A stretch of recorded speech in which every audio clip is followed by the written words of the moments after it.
si ça prend du temps. Du coup, alors, je vais faire un petit, je sais pas, je vais essayer de faire 10-15 minutes, je vais essayer de pas faire trop long, après on pourrait refaire un truc un peu interactif, mais faire un petit tour d'horizon sur science et foi, déjà un peu assez haut niveau, définition, principe de base, pour qu'on puisse parler à peu près de la même chose. Donc le mot science, disons historiquement ou étymologiquement, il veut dire connaissance, donc c'est vraiment le fait de savoir quelque chose. Mais moi, aujourd'hui, je vais me restreindre à une science, je pense que c'est ce que vous attendiez aussi en venant ici, à une science définie plus précisément qui va être l'ensemble des connaissances que les êtres humains vont récolter avec la méthode scientifique. Donc la méthode scientifique, c'est quelque chose qui décrit ce qu'on entend communément par science et qui permet, avec une certaine approche, qui implique beaucoup la logique et le raisonnement, de décrire et de comprendre les phénomènes qui nous entourent. La méthode scientifique, désolé pour ceux qui ne voient pas bien, je vais essayer de tout redire ce qu'il y a sur les slides aussi. La méthode scientifique a deux caractéristiques particulières, qui sont fondamentales, sinon on ne peut pas rentrer là-dedans. C'est le fait que quelque chose soit intelligible et quelque chose soit invariable. Si ce n'est pas intelligible, ça veut dire compréhensible en fait, ou qu'on peut comprendre en tant qu'être humain. Si quelque chose n'est fondamentalement pas compréhensible, eh ben, ça ne sert à rien de faire de la science, on ne pourra pas le comprendre. Et si quelque chose est fondamentalement variable, dans le temps, ça change, on peut difficilement faire de la science aussi, hein, parce que ce que je fais aujourd'hui, ou ce que je décris aujourd'hui, ou découvre aujourd'hui, potentiellement, c'est plus valable demain. Donc on part déjà de deux choses, de deux principes, qui sont que tout ce que la science décrit, ça doit forcément être compréhensible, dans l'absolu, on va pouvoir, avec notre cerveau, le comprendre avec notre intelligence, l'appréhender ou l'approcher. Et puis l'autre, c'est que ce soit constant dans le temps.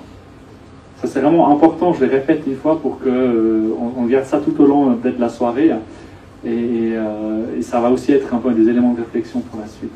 Tu peux passer à la deuxième. Par rapport à la foi, définition, c'est beaucoup plus compliqué, parce que si je demande à 100 personnes, il y aura 100 définitions différentes. J'ai demandé à des gens autour de moi, déjà il y a quelques années, juste un peu par curiosité, où il y en a qui me disaient la foi, c'est quelque chose qui est en moi, la foi c'est une confiance, la foi c'est ci, c'est ça. Et du coup, effectivement, voilà, c'est plus vaste, et puis j'ai pas envie de restreindre cette définition, mais par rapport en opposition avec la science, une définition qu'on trouve aussi dans certains dictionnaires, c'est que la foi, je l'ai mieux écrit que ce que je sais par cœur, donc c'est croire en l'existence de principes qui peuvent notamment pas être entièrement explorés, donc il y a forcément ce côté intelligible avec la méthode scientifique.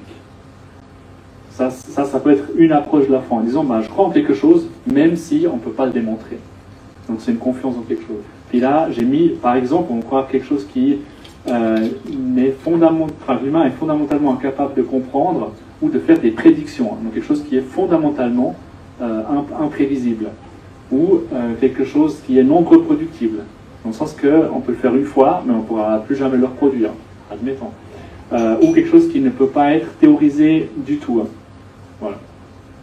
Et du coup, on voit tout de suite ici qu'il y a déjà, j'ai extrait pris un peu les pires définitions, à une opposition entre une foi et puis la science.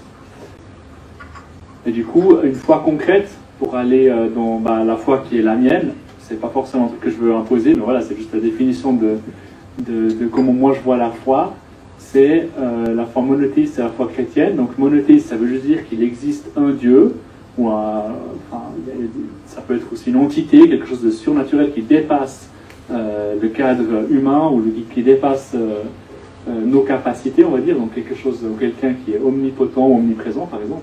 Et dans le cas de la foi chrétienne, c'est croire que la personne de Jésus-Christ qui a vécu il y a 2000 ans est, comme il l'a dit lui-même, le Fils de Dieu, qu'il est mort et ressuscité, et puis qu'il a envoyé le Saint-Esprit par la suite, qu'on peut encore expérimenter aujourd'hui dans notre vie de foi.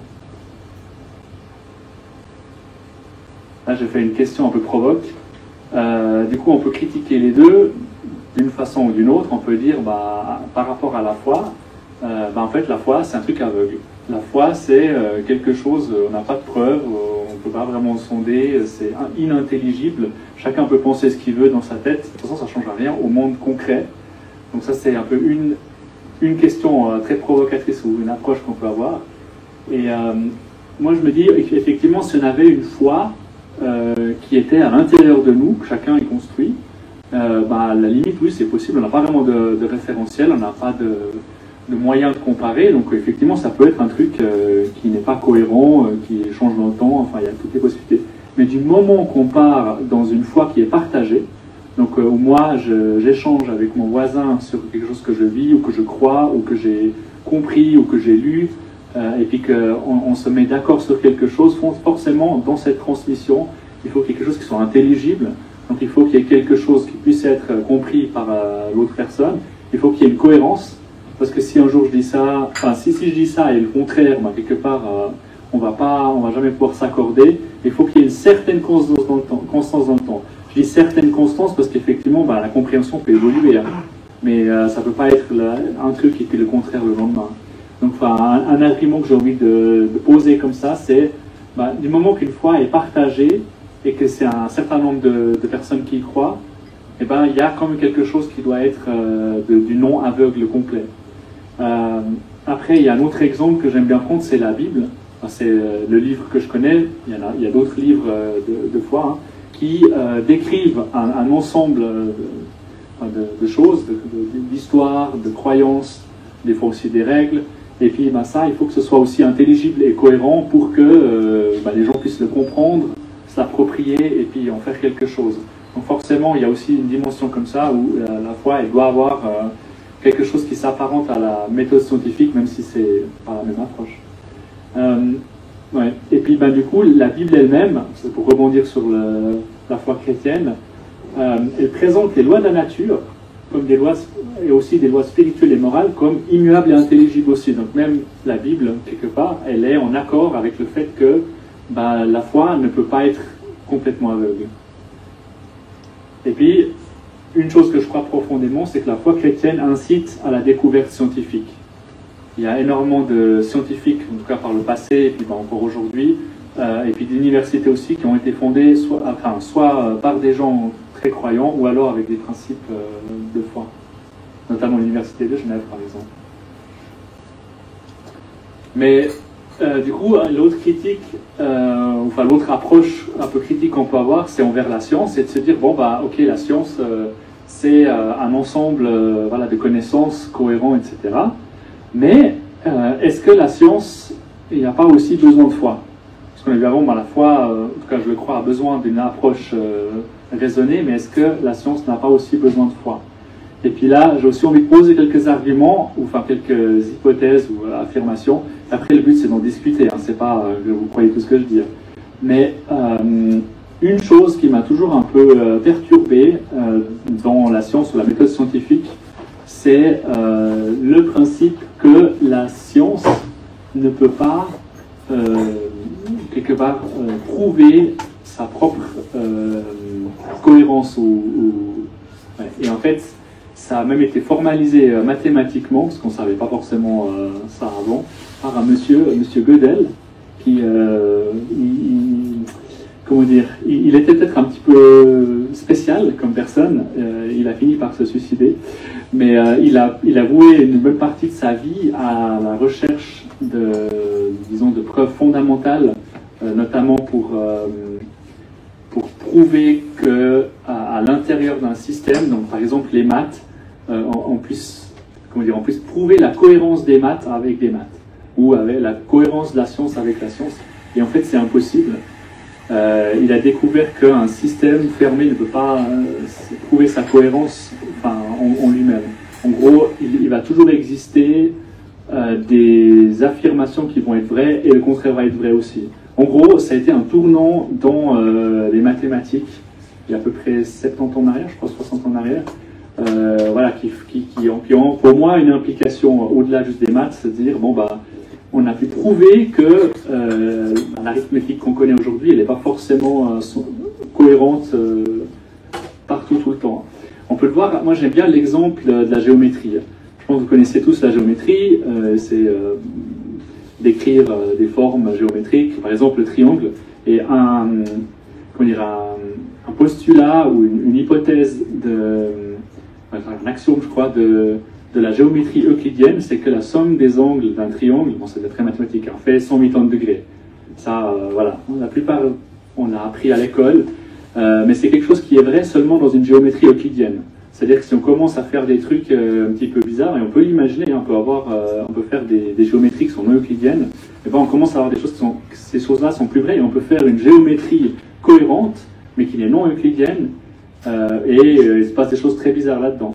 Moi, j'aime beaucoup le jeu vidéo qui s'appelle Portal. Je ne sais pas si vous connaissez, certains d'entre vous. En gros, c'est un jeu vidéo où on tire un portail contre un mur, et après on en tire un autre, et en fait, ça fait un portail entre là et là. Mais du coup, c'est des choses qui ne peuvent pas exister dans la réalité, parce que si je fais un portail ici, puis je fais ressortir là-bas, ben, je rentre là, et puis je ressors là, ça va ok. Mais si je fais un portail sur le sol et un au plafond, puis je me jette dans le premier, puis je tombe infiniment en fait. Et si je prends un portail et puis je le mets sur une plaque et je glisse la plaque dans l'autre portail, je peux vous dire que ça fait des trucs vraiment, vraiment bizarres. Donc en gros, il y a des géométries non euclidiennes qui sont tout à fait cohérentes, et puis on peut faire des choses en X dimensions, etc., mais qui ne représentent pas notre réalité. Hein. Et on peut imaginer la même chose en maths, par exemple, ou en logique. Voilà, donc pour moi, ça rend humble face à la logique, à la science en général. Voilà, j'ai beaucoup parlé. Ouais, il y a deux autres questions que je trouve où la science, pour moi, elle apporte une réponse insuffisante. Peut-être c'est que moi, hein, mais pour l'origine et le but, quelque part, de notre existence ou de l'univers, la science, elle peut répondre jusqu'à un certain point sur le comment, mais pas forcément sur ce que j'appellerais le pourquoi. C'est-à-dire que actuellement, on pense que l'origine de l'univers, c'est il y a 13,9 milliards d'années, le Big Bang, une expansion spontanée d'un amas d'énergie et du coup slash matière très dense qui s'étend maintenant depuis tout ce temps, et qui est l'univers. Mais d'où est-ce que ça vient? On ne peut pas vraiment dire qu'est-ce qu'il y avait avant, parce que le temps est plus ou moins né avec le Big Bang, donc même les lois de la physique, mais qu'est-ce qu'il y a, on va dire peut-être en dehors du Big Bang ou de l'univers, c'est des questions, voilà, certaines personnes font leur vie et ne se la posent pas, hein. Je pense que on n'est pas obligé de tout remonter, mais je pense que c'est quand même des choses qui peuvent inciter à la réflexion. Pareil pour le but. Quel est le but de l'existence humaine? On peut trouver des buts voilà, dont les principes d'évolution, par exemple. Le but, c'est de procréer, d'assurer la survie de l'espèce. C'est un but, je dirais, un peu premier, et puis je pense qu'il est bon et nécessaire, c'est ce que font aussi les animaux, etc. Moi, en tant que personne, peut-être je suis tourmenté, hein, c'est vous qui voyez, mais moi je me dis, il y a aussi la possibilité de se poser des buts qui vont au-delà de juste se dire, voilà, on est là pour assurer la survie, et c'est fondamental quand même, parce que si on n'a pas les bons buts, on ne peut pas construire une bonne morale.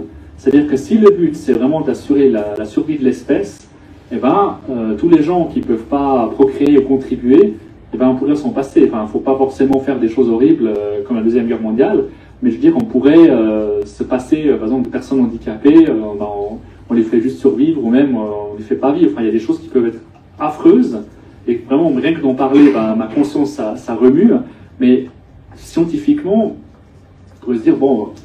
Oui, pourquoi? Donc c'est vraiment ce côté aussi, peut-être les émotions. Voilà. Au moins j'ai l'impression que ça dépasse le cadre du but de l'assurance de l'espèce.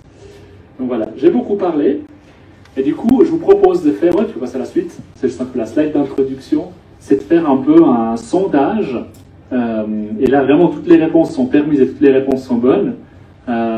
Pour, quelque part, explorer certains domaines de la vie. Et puis, j'ai envie de poser une question par rapport à ces domaines, c'est est-ce que la science, donc la méthode scientifique, des scientifiques, peuvent, moyennant une infinité de temps et de ressources, ou pourront, moyennant une infinité de temps et de ressources, entièrement décrire et du coup comprendre les aspects de la vie suivants. Et du coup, on va refaire avec un petit sondage. Mais là, j'en ai déjà mis 4. J'ai mis les arts, émotions, la morale et la spiritualité. Et du coup, on va refaire un petit sondage. Et du coup, ça va donner aussi de la matière à discussion. Donc, est-ce que la science peut, théoriquement, donc théoriquement dans le sens un jour avec beaucoup de ressources, entièrement décrire, c'est que du coup j'ai mis les phénomènes naturels, sans les définir, les phénomènes surnaturels, sans définir ce que c'est ou si ça existe, l'art, les émotions, la morale et la spiritualité. Donc les émotions, on sait tous, hein, c'est uniquement des connexions nerveuses dans le cerveau, rien d'autre. C'est ce qu'il faut dire à quelqu'un qui est déprimé. Hein.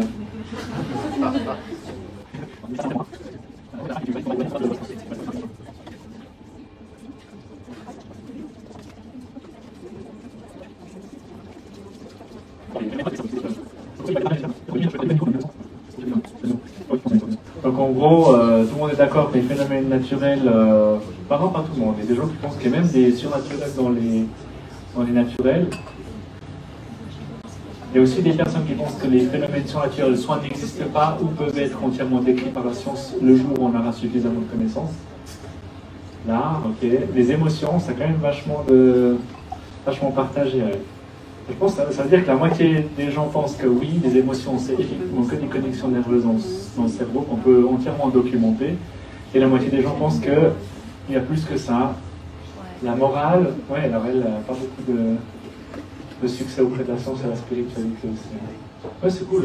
Donc effectivement, je pense que les émotions, c'est un bon point de discussion. Il y a bien du désaccord dans la salle, donc on va pouvoir... yes. Ouais, on peut passer au suivant. Hein. Donc du coup, deuxième question. C'est la même donnée, si on veut bien, mais avec des choses un peu plus,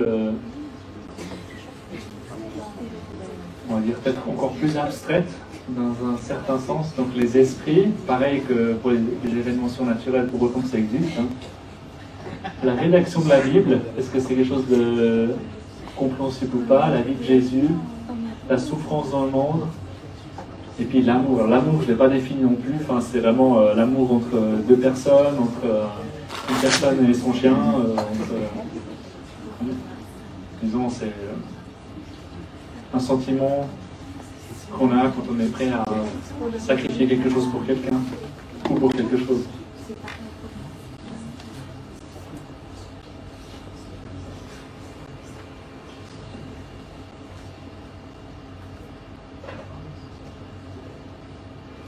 Ça bouge encore. Ouais. Ah, elle est cool cette plateforme.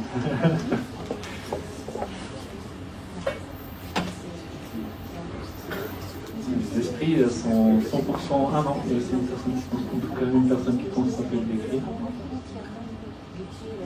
Ah, c'est cool. Avec ce genre de questions, on va vraiment pouvoir débattre. Et, écoute, tu peux revenir sur la présentation. Et du coup, je propose, on aura donc un moment de, comment appeler ça, un moment de panel à la fin où nous, on va répondre à des questions. Mais vu que moi, je pense pas savoir forcément mieux que vous qui êtes dans la salle, je propose de faire d'abord un moment de discussion à l'intérieur de la salle. Et puis du coup, je propose de faire 4 groupes. Ce sera des groupes assez grands quand même. Donc voilà, peut-être pas tout le monde pourra parler, mais de faire 10 minutes. On se répartit en 4 groupes suivant nos intérêts, ou notre questionnement principal. Puis, du coup, j'ai proposé 4 questions. Je vais les lire. Puis après, on va se mettre un groupe là-bas au fond, un groupe au bar ici, un groupe sur ma gauche, votre droite, puis un groupe ici sur ma droite, votre gauche, par rapport à ces questions-là. C'est assez clair. Ouais. Ok. Du coup, la première question qui aura lieu tout au fond là-bas, je pense que vous serez debout parce que voilà. Mais ça vaut la peine pour cette question qui est: est-ce qu'un jour la science pourra entièrement décrire et expliquer l'amour? Donc là, c'est vraiment le. Mais vu qu'on a eu pas mal de, disons, désaccords sur émotion, je mettrai aussi émotion là-dedans. Donc ceux qui voudraient discuter sur le fait est-ce que émotion, amour, sentiment et émotion peuvent être entièrement décrits par la science, oui et non, et puis peut-être chacun peut donner un argument ou une piste. Donc ça c'est au fond là-bas. Après, contre le bar ici, que peuvent dire la science et la foi sur l'origine de l'univers et des êtres humains? Ouais, je sais pas si c'est autre chose. Donc ça c'est vraiment la question de est-ce que le Big Bang il a une origine lui-même, il a été créé ou pas. Voilà, quelles sont différentes positions et argumentations, compréhension. Troisième question qui sera ici, donc sur ma gauche, votre droite. Est-ce que la science peut garantir une morale satisfaisante? Donc c'est un peu la provoque que j'ai fait avant en disant, bon bah, si c'est que survivre pour l'espèce, on peut vraiment optimiser au détriment de ce qu'on appelle la morale aujourd'hui, enfin de la morale qu'on a en Suisse en tout cas. Dernière question abordée, est-ce qu'il existe des phénomènes surnaturels, donc des phénomènes ponctuels et fondamentalement non reproductibles, donc qui ne seront pas explorables par la science? Si oui, oui, qu'est-ce que c'est? Est-ce que vous avez des expériences peut-être ou des arguments en faveur ou contre? Voilà, donc je vous laisse vous lever et puis vous répartir. Du coup, j'espère que vous avez des bonnes discussions. L'idée c'est qu'après on aille, je vais encore parler un petit peu, on va refaire après un petit sondage, je crois, et puis après avoir aussi un moment de discussion, de panel, de questions, etc. Donc l'idée c'est de continuer à échanger, même au-delà des petits groupes qu'on a formés. Mais en attendant, je vais juste partager quelques phénomènes de la science ou qui ont été documentés scientifiquement, surtout de mon domaine, et puis après aussi quelques passages de la Bible qui sont pour moi intéressants, autant les phénomènes que ces passages. Et après on va pouvoir en discuter. Donc le premier phénomène, on en a parlé juste avant parce que j'étais dans le groupe des origines de l'univers, le phénomène du Big Bang. Donc le fait qu'aujourd'hui, si on observe l'univers un peu autour de nous, tout semble s'éloigner. Tout semble s'éloigner, et si on retrace un petit peu l'histoire en arrière, et tout semble s'éloigner d'un même point. Et si on calcule la vitesse actuelle, etc., on arrive à trouver que l'âge de l'univers, ça va être 13,9 milliards d'années, c'est ça? Oui, à peu près. Et du coup, qu'il y a 13,9 milliards d'années, il y a eu une explosion, quelque chose qui devait être super dense parce que tout semble s'éloigner du même point. Et du coup, cette observation assez naïve finalement, de se dire, tous les étoiles, les galaxies s'éloignent actuellement, puis si on retrace en arrière, il y a une origine, c'est perturbant. Hein. Parce que la plupart des personnes scientifiques qui sont maintenant partir d'axiomes ou de postulats, disons, spirituels ou de la foi, ils auraient plutôt pensé que l'univers est éternel. Donc l'univers a toujours été là, on baigne dedans, on apparaît, on disparaît, etc., etc. Le fait que l'univers ait une origine, c'était quand même quelque chose d'assez perturbant, et ça a eu de la peine à être accepté dans pas mal de communautés scientifiques. Aujourd'hui, c'est pris comme une théorie établie, et qui pour moi est quand même perturbant, dans le sens que il semble y avoir une origine, et du coup on est limité dans le temps, on ne peut pas vraiment explorer avant, parce que l'espace-temps, donc l'espace, les dimensions de l'espace et de la dimension de temps ils sont apparus en même temps que notre univers. Et du coup, on est vraiment un peu coincé. Hein. Pas vraiment faire la physique pré-Big Bang ou n'importe quelle autre science. Voilà. Un deuxième truc qui est très intéressant, c'est le fait qu'on observe que notre univers est régi par un certain nombre de lois. Donc en physique, on décrit la loi de l'électromagnétisme. Donc il y a 4 lois qui disent comment l'électricité, la lumière, le magnétisme se comportent. Et il y a aussi un certain nombre de constantes.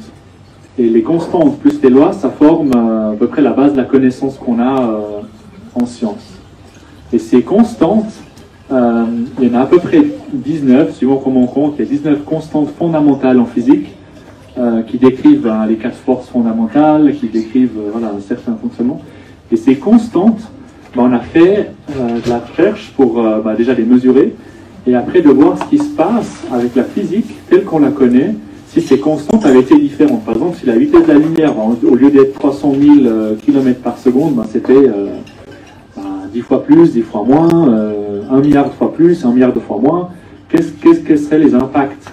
Donc, si la vitesse de la lumière était beaucoup plus faible, on aurait des effets relativistes dans la vie de tous les jours, donc l'espace-temps qui se courbe, on pourrait voir l'arrière d'une voiture alors qu'elle s'approche de nous, et des choses vraiment très bizarres. que je vous souhaite pas, parce que c'est vraiment un bad trip. Mais il y a des simulateurs d'ailleurs, il y en a au musée à Berne qui m'a fait assez marrer. Tu vas sur un vélo, puis ça multiplie ta vitesse genre par 10 millions, je sais pas combien. Et du coup, le paysage qui défile, très vite, il devient relativiste et tout se courbe. Et puis ça, c'est intéressant de voir cette perspective. Donc voilà. Mais du coup, ce qui est très perturbant, c'est que il y a surtout 6 de ces constantes qui sont vraiment fondamentales, qui décrivent notamment deux forces sur les 4 de la physique. Si on les change un petit peu, donc si on les change relativement peu, et ben la vie ou un univers ordonné ne serait pas possible. Et c'est ce qu'on appelle le fine-tuning. Donc je ne sais pas si c'est un problème, mais disons le problème du fine-tuning. Il y a un problème philosophique, se poser la question pourquoi la vitesse de la lumière c'est la vitesse de la lumière, on peut dire on accepte, mais si on se pose la question et qu'on se dit pourquoi c'est comme ça, on se rend compte qu'avec un petit changement, on ne peut pas former d'atomes, on ne peut pas former de carbone, on ne peut pas faire ci, on ne peut pas faire ça, l'univers serait stérile. Donc dans l'univers il y aurait comme un gaz ou rien, enfin juste de la lumière, pas de matière qui se forme. Donc, c'est quand même assez étonnant. Et du coup, tous ces événements, le Big Bang ou le fine-tuning, et ce que je montre aussi, il y a des pages Wikipédia pour ça, vous pouvez après les lire, c'est assez intéressant. Mais du coup, c'est étonnant parce qu'on se dit, pourquoi il y a cet ajustement super fin des constantes pour que la vie soit possible? Alors il y a beaucoup d'explications philosophiques possibles. Une explication assez courante, c'est la théorie des multivers. Donc se dire, en fait, non, c'est pas du tout spécial, c'est que tous les univers avec toutes les constantes existent, ok, et puis nous on est juste par hasard celui où il y a la vie qui est possible, mais en fait il existe des milliards d'autres univers qui sont tous vides. Et puis du coup, c'est pas du tout une question que nous on est unique au monde, c'est juste que il y en a plein, et puis nous on est déjà à pouvoir se poser la question parce qu'on est dans celui qui est effectivement non stérile. Donc voilà. Il y a une autre approche. Donc celle-là, je peux comprendre, mais pour moi, ça fait que repousser le problème plus loin, parce qu'on dit, du coup, le hasard, c'est qu'on est par hasard dans cet univers qui n'est pas stérile. Mais bon. Une autre théorie, ou une explication, qui a été aussi énoncée par Stephen Hawking, qui est un fameux physicien, très médiatisé, enfin qui était très médiatisé, et qui lui disait qu'il y a comme un principe d'évolution naturelle dans l'univers. C'est-à-dire que l'univers lui-même, en se formant, il a favorisé des lois qui le rendraient pas stérile. Mais vu que l'univers, pour moi je trouve que c'est un peu étonnant, parce que vu que l'univers, il n'a pas la loupe de feedback d'une génération à l'autre, c'est pas plusieurs générations d'univers, c'est un seul univers, c'est difficile. Après on peut dire qu'il y a eu peut-être plusieurs générations d'univers, mais ça, pour l'instant, on pense que notre univers, il va s'étendre infiniment, et puis un jour, il va juste être très froid et très grand, et il ne va pas se recontracter sous l'effet de la gravité. Voilà. Et après, il y a une autre théorie, qui est la théorie des gens qui ont la foi, qui disent, voilà, c'est la preuve, Dieu a tout fait précisément, exactement comme il fallait pour qu'on ait la vie. Voilà. C'est aussi une théorie qu'on peut se poser. Voilà. Après, oui, tu peux aller plus loin. Un phénomène que j'aime bien aussi, c'est tous les trucs qui nous sont enseignés à l'EPFL aussi en physique, ça j'ai appris en master, c'est le paradoxe de Fermi. Donc le paradoxe de Fermi, c'est le fait improbable qu'on n'ait pas encore observé d'extraterrestres, de vie extraterrestre ou de signes de vie extraterrestre. Donc il y a des gens, vraiment des scientifiques très sérieux, qui se sont penchés sur la question quelle est la probabilité qu'il y ait dans notre univers une autre Terre, un peu comme la nôtre. Et la probabilité n'est pas si faible que ça, il y en a d'autres, des planètes habitables. Et du coup, quelle est la probabilité qu'il y ait aussi de l'évolution, que cette évolution ait lieu dans les 13,9 milliards d'années qui sont l'âge de l'univers, et que du coup, ces civilisations, d'autres êtres intelligents, ils aient aussi acquis certaines technologies, et commencer à émettre des ondes radio, notamment, comme nous on le fait depuis 150-200 ans, dans 150 ans. Et puis que, du coup, ces ondes soient détectées. Et la probabilité, si on calcule avec la connaissance qu'on a actuellement de l'univers, de l'évolution, etc., elle est très élevée. Donc en principe, normalement, on aurait déjà dû détecter, avec des télescopes, avec des antennes, des signaux ordonnés, donc des signaux radio qui ne sont pas juste aléatoires, qui ont vraiment un sens, donc un langage extraterrestre par exemple, et même, c'est pas du tout improbable qu'une autre espèce soit beaucoup plus avancée que nous et puis puisse même débarquer ici. Hein. Et du coup, ces considérations, elles ont aussi interrogé beaucoup parce qu'on n'a vraiment absolument rien observé. Même on a des sondes qui sont sorties de notre système solaire, même de la Voie lactée, et on n'observe rien. Donc on n'a pas de signe de vie, de quelque chose de structuré autre que ce qu'on a sur Terre. Et du coup, ça c'est très très étonnant. J'ai mis une image, on ne la voit pas très bien parce qu'elle est dans le coin là-bas. Ça c'est des signaux que les êtres humains, alors c'est une visualisation, hein, vous pouvez voir sur Wikipédia si vous tapez paradoxe de Fermi aussi. Si, c'est les êtres humains, donc c'est nous, c'est la NASA qui a envoyé des signaux déjà il y a pas mal d'années, d'une forme voilà, onde radio qui peut aller très très loin, c'est ce qu'on utilise aussi comme moyen de communication pour des sondes qui sortent de la Voie lactée, etc. Donc ils ont envoyé un message qui décrit certaines lois de la physique, qui décrit, je crois, notre ADN et la double hélice, la forme de notre corps, donc 2 bras, 2 jambes, une tête, enfin vraiment c'est un petit message pour les extraterrestres. Si jamais ils trouvent ça dans 100 000 années-lumière, eux au moins ils auront une preuve s'ils existent. Mais c'est vraiment un paradoxe dans le sens qu'on ne comprend pas pourquoi on n'a pas encore trouvé de vie intelligente. Et du coup, une nouvelle interprétation, soit on ne comprend pas, et puis soit on est vraiment les seuls êtres humains, ou enfin êtres comparables à êtres humains avec ce niveau de conscience dans l'univers, et du coup c'est parce qu'on a été créé par Dieu qui a voulu ça. Après, voilà, on réévaluera le jour où on découvre la vie extraterrestre, si on le fait un jour. Mais je trouve ça assez intéressant aussi. Hein. Après, moi j'aime beaucoup les principes de la mécanique quantique qui ont vraiment chamboulé notre compréhension, je dirais, intuitive du monde qui nous entoure, au point que Einstein lui-même, jusqu'au jour de sa mort, il n'a pas cru que la mécanique quantique est quelque chose qui existe. Il a vraiment cru que c'est poubelle. Bon, il était fan de la relativité parce qu'il s'intéressait plus à d'autres ordres de grandeur, mais du coup il n'y croyait pas. Il ne pouvait pas y croire, selon lui, parce qu'il disait Dieu ne joue pas au dé. Et je vais expliquer un petit peu pourquoi il disait ça. C'est qu'en mécanique quantique, on a plusieurs principes qui sont complètement contre-intuitifs. Un des principes, c'est lequel que j'ai en premier, c'est le principe probabiliste. C'est qu'une particule, si on zoome vraiment sur la matière, genre on zoom jusqu'à avoir un électron par exemple, eh ben une particule n'est pas localisée physiquement dans l'espace. Comme cette chaise qui est là, la particule n'est pas juste là, elle a un nuage de densité, de probabilité d'être à un certain endroit à un certain temps. Et elle n'est localisée que lorsqu'on fait une mesure. Donc la particule, alors ça sonne peut-être un peu arrogant pour vous, c'est nous, mais quand la particule interagit avec quelque chose, elle est localisée. Donc par exemple avec un appareil de mesure, mais autrement elle n'est pas localisée physiquement. Elle a une probabilité d'être à un certain endroit avec une certaine probabilité. Avec la somme des probabilités intégrées sur tout l'espace qui fait 1. Donc elle existe. Et ça c'est contre-intuitif.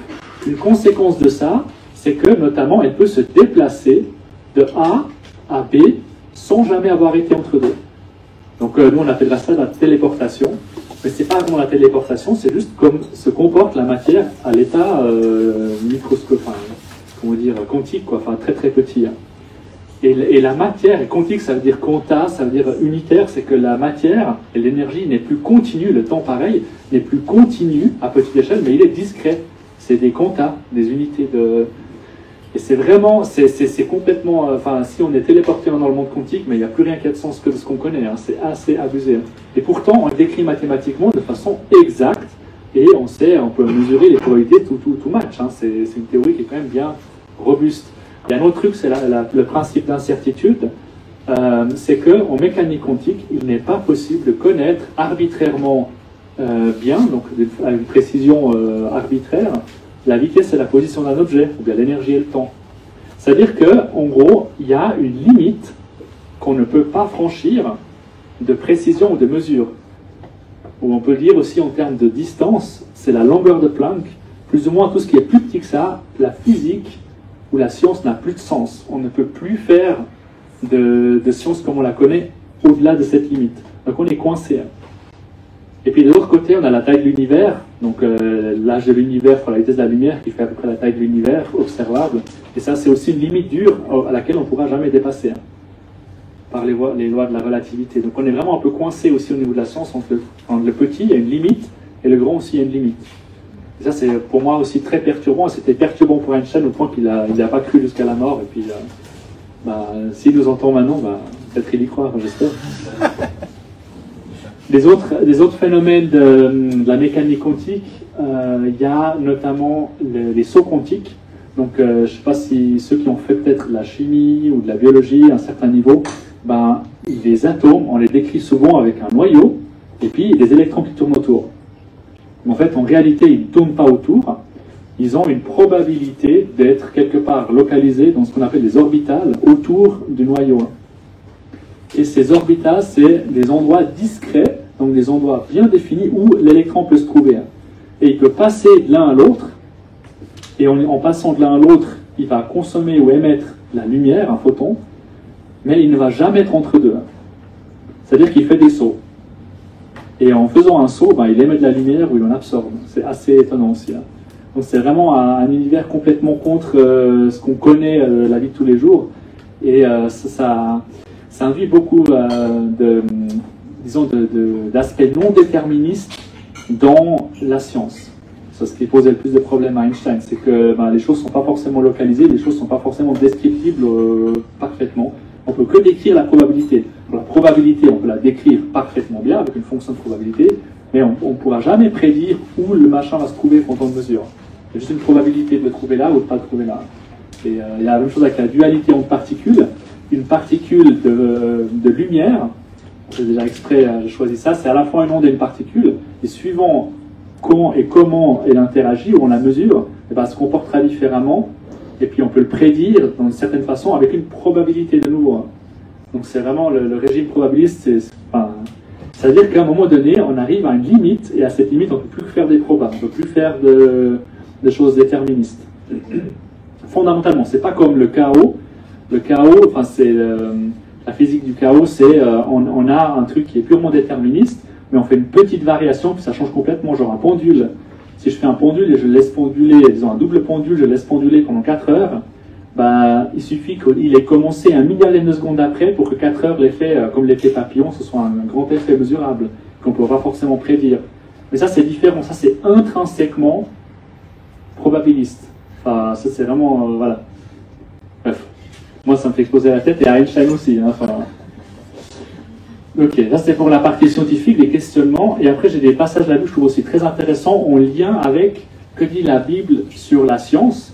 Et puis à l'époque, la Bible a été rédigée, ils ne connaissaient pas le mot science tel quel. Alors le mot science existait, c'était un mot en grec, mais il voulait juste dire connaissance. Et du coup dans la Bible, dans certaines traductions c'est écrit science, des fois c'est écrit connaissance, voilà, ça dépend un peu parce que c'était le même mot à l'époque. Je veux dire, aujourd'hui on utilise le mot science pour parler vraiment de la méthode scientifique, et c'est ce qu'on fait dans les laboratoires de recherche.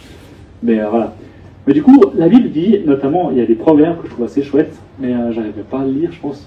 Je vais essayer. La connaissance commence par la crainte de l'Éternel. Voilà. Par contre, il faut être fou pour mépriser la sagesse et l'instruction. Donc, pour moi, ça veut dire, la connaissance. Dieu, il est vraiment à la base de la connaissance. Ça, c'est une chose. Mais l'autre chose, c'est il faut être fou pour mépriser quelque part la recherche de l'intelligence et de la sagesse. Donc, pour moi, vraiment, c'est une affirmation claire que Dieu, il est pour la connaissance et pour la science dans cette mesure. Dans 2 Pierre, c'est dans le Nouveau Testament, Pierre il écrit « Pour cette raison même, faites tous vos efforts afin d'ajouter à votre foi la qualité morale, et à la qualité morale, la connaissance. » Et donc aussi, Pierre il dit « Bon, la base, c'est la foi. Faites tout pour la foi, mais n'oubliez pas la qualité morale. » Donc ça, c'est, on va dire, plus le cœur. Et après, à ça, ajouter la connaissance, la science aussi. Et dans Proverbe, j'aime beaucoup ce passage, c'est vrai que je l'ai mis. Un cœur intelligent acquiert la connaissance, et l'oreille des sages la recherche. J'aime bien le côté cœur intelligent, parce que pour nous, de nos jours, le cœur, c'est un peu là où on met les émotions, et puis la tête, l'intelligence. Puis un cœur intelligent, je trouve que c'est vraiment une super belle... je ne sais pas si à l'époque ça avait le même sens, parce que jusqu'au grec, les gens ne pensaient pas que le cerveau avait le rôle qu'il a, effectivement. Ils pensaient que c'était ailleurs encore. Ils pensaient que le cerveau c'était juste de la gelée. Ce qui est vrai aussi à un certain niveau. Voilà. Mais du coup aussi, de nouveau, l'oreille des sages recherche l'intelligence et la connaissance. Yes. Et puis après, un passage plus provocateur, pour faire un peu plus de dissonance, c'est que dans la Bible, il y a aussi une notion de... Il existe une science, une connaissance qui nous dépasse, qui est la sagesse, la science, la connaissance de Dieu, et qui n'est pas celle des hommes. Et il y a comme un antagonisme, comme quelque chose qui se contredit. C'est-à-dire qu'on peut se baser quelque part sur notre science, et puis il y a la science de Dieu qui dépasse tout et qui nous surprend. Et j'avais aussi envie de citer du coup ce passage qui est dans 1 Corinthiens. En effet, la prédication de la mort de Christ sur une croix est une folie aux yeux de ceux qui se perdent, mais pour nous qui sommes sauvés, elle est la puissance même de Dieu. Effectivement, Pierre, il reconnaît que le fait d'annoncer que Jésus, une personne, est déjà né d'une vierge, il a fait plein de miracles, il est mort, il est ressuscité, c'est de la folie. Il le reconnaît, en tout cas de la folie aux yeux de la science. Et du coup, il y a vraiment une contradiction quand même. Et il pose la question, Dieu n'a-t-il pas changé en folie la sagesse du monde? En effet, là où la sagesse divine s'est manifestée, le monde n'a pas reconnu Dieu par le moyen de la sagesse. C'est pourquoi Dieu a jugé bon de sauver ceux qui croient par un message qui annonce une folie. Et je trouve assez intéressant parce que les sages de l'époque, donc je parle les Grecs, les stoïciens, les épicuriens, il n'y en a plus beaucoup aujourd'hui, les chrétiens il y en a plein. Donc même si les chrétiens avaient tort, etc., quand même que un simple juif il y a 2000 ans, il a vécu cette histoire et ça a été transmis et ça a un impact aussi grand. Aujourd'hui, ça démontre avec des gens, il y avait des prostituées, il y avait des gens de basses conditions, des collecteurs d'impôts, des fraudeurs, etc., que cette équipe de personnes a influencé le monde à ce point, contrairement à peut-être l'élite religieuse, l'élite politique de l'époque. Ça montre quand même qu'il y a quelque chose qui dépasse peut-être la science, la connaissance humaine. Mais, pour finir, c'est vraiment le message avec lequel j'ai envie que tout le monde reparte, c'est l'humilité. C'est qu'au final, on peut se poser ces questions, on peut faire ces comparaisons, science et foi, mais ce qui est vraiment le plus important pour moi, je pense que c'est une clé, c'est qu'on garde en même temps l'humilité que si on est scientifique, on sait beaucoup de choses, mais on ne sait pas tout, surtout sur des choses potentielles qui dépassent le cadre de la science. Et si on est chrétien, on n'a pas non plus toujours la science infuse. Et je pense que ça vaut la peine aussi d'être ouvert à la science, dans le sens qu'on n'a pas besoin d'avoir peur que la science découvre quelque chose qui soit vrai et qui soit contre Dieu. Parce que si on croit vraiment que Dieu existe et qu'il a créé ce monde, la science va que découvrir des merveilles de choses que Dieu a créées. Après, on peut dire, c'est les interprétations qui font peur, etc. Mais voilà, c'est écrit dans la Bible, n'ayez pas un esprit de timidité.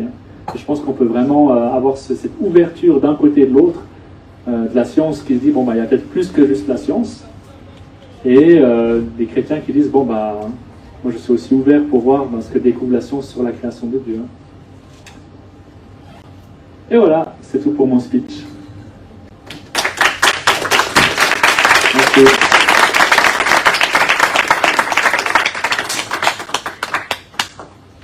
Est-ce qu'on fait déjà des questions, juste questions, est-ce qu'il y a des questions? Et après on peut rediscuter peut-être. Sinon on peut aussi mettre des questions sur le truc, ou alors vous pouvez poser des questions, ça dépend du niveau de courage, d'anonymité. Oui, est-ce qu'il y a beaucoup de questions? Oui. D'abord, c'est une question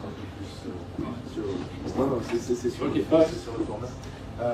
En venant ici, en tant que non-croyant, j'ai une grosse impression que votre discours était pour des croyants.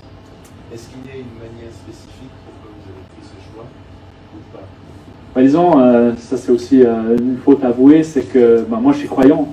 Et du coup, c'est vrai que j'ai de la peine des fois aussi à prendre l'autre perspective. Et puis du coup, naturellement, je vais dire les trucs comme je les pense. Mais du coup, il faut poser des questions, et puis provoquer, puis peut-être poser aussi des questions de compréhension. Mais c'est clair, moi, je suis croyant, donc je dis ce que je pense, et puis ben, j'ai le micro, alors je profite, c'est un peu ça. Mais effectivement, j'avoue que j'ai de la peine, je suis pas méga fort des fois pour prendre d'autres points de vue, et du coup, il faut un peu me confronter. Enfin, je vais dire, ah, moi je crois pas ça, puis moi, souvent je sais pas, hein, enfin, c'est juste une question d'avis. Ouais. Après, voilà, c'est clair, hein, moi je suis croyant, je vais pas me cacher, j'essaie pas de faire genre, ouais. Mais ouais. Mais du coup, il y a une question pratique, enfin, un truc qui dérangerait, enfin, qui dit, ah, mais ça, je suis pas d'accord. Ça me dérange que pour des personnes qui sont scientifiques, Ouais. il me paraît beaucoup dans les discours que vous venez de la part des constats, en anglais, on dirait pretense, genre des canons, Ouais. que vous avez déjà en tête, et de là, comme Goethe, vous essayez de prouver quelque chose que vous questionnez. Et une théorie qui parle de God of the Gaps, c'est-à-dire qu'on essaye oui, pardon. C'est qu'on essaye d'expliquer le monde par la religion.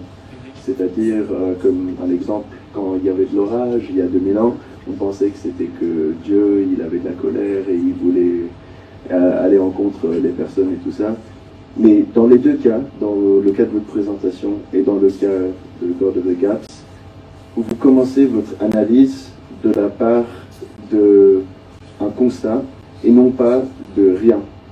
Et je trouve ça fondamentalement inscientifique et d'une manière incritique, parce que je comprends que vous êtes chrétien. Ouais. Moi aussi j'ai grandi chrétien, mais quand même je pense qu'il y a une certaine il y a un certain laps de je sais pas comment dire, de pas objectivité, mais de non mais de strength and integrity of your argument that is losing because you start with something that is already an accepted truth, if that makes sense. Ouais, je comprends. J'aime bien répondre aux deux points. Donc le God of the Gaps, moi je trouve c'est affreux. Et je pense qu'il y a, enfin, pas le livre ou le principe, mais vraiment le fait que les gens, ils utilisent Dieu pour remplir des trous de manque de connaissances scientifiques. Et du coup, c'est clair, c'est aussi des gens qui vont après se battre contre la science, parce qu'on est en train de creuser là où ils ont basé leur foi, et c'est malsain. Enfin, ça, je trouve vraiment ouais, ça, il faut éviter, donc je suis aussi 100% contre. Après, par rapport au fait de partir de zéro, je sais pas où, enfin, quel est le zéro, parce que j'essaye de, bon, moi, je suis déjà à une position où, voilà, c'est comme quelqu'un ils ont trouvé quelque chose, et puis il a envie d'expliquer ce qu'il a trouvé, plus que de se dire, bon, je me mets en route pour trouver, donc, c'est clair. Et puis, de faire ce cheminement, je pense que je peux pas vraiment le faire, dans le sens que si je pars de rien et que j'utilise que la méthode scientifique, moi je vais rester que dans ce que j'ai défini dès le départ. Et puis je pense justement que Dieu ne va pas se laisser forcément trouver si on n'ouvre pas plus grand que la méthode scientifique. Et puis du coup, c'est clair, mon talk est fondamentalement non scientifique. Mais j'explique juste mon point de vue, voilà. Mais je ne pourrais pas prouver que par exemple la foi et la science sont compatibles, ou que Dieu existe, ou toutes ces choses-là. Et du coup, je veux vraiment, moi aussi, me distancier de ça, de penser, voilà, j'ai fait une présentation, je suis scientifique, je crois en Dieu, donc vous devez croire en Dieu. Donc non, hein, clairement pas. Mais pour moi, c'est plus une incitation à la réflexion. Mais du coup, effectivement, je ne saurais pas comment partir de rien, et puis quels axiomes ou quel truc à utiliser pour arriver quelque part. Hein. Mais alors, en réponse à ça, si Dieu se manifeste par les lois qu'il a créées et par la science ou par tout ça, on pourrait, juste à travers la science, trouver qu'il y a une définition de Dieu. Vu que Dieu se manifeste dans tout, pourquoi est-ce qu'on a choisi la morale spécifiquement et pas la science? Parce que Dieu se manifeste dans les deux. On devrait pouvoir, par notre propre perception, si on peut dire qu'il y a une perception individuelle, j'en ai parlé avec mon groupe, ils savent déjà un petit peu sur ça, mais en même temps, si Dieu se manifeste, je ne vais pas encore répéter, mais si Dieu se manifeste partout dans le monde, par les lois et par les constants que vous avez, et pas nécessairement le paradoxe, mais par tout ce que vous avez décrit, ne serait-il pas aussi justifiable de dire oui, il se manifeste dans la science, il se manifeste dans tout, on peut en tirer des idées, pas nécessairement religieuses, mais on peut trouver Dieu à travers les sciences. Parce que je pense que quand même c'est un peu injuste de faire ça sur les sciences, si Dieu lui-même a aussi une influence telle que vous l'avez décrivée. Entièrement d'accord. Après, moi je crois que Dieu ne se limite pas à la science.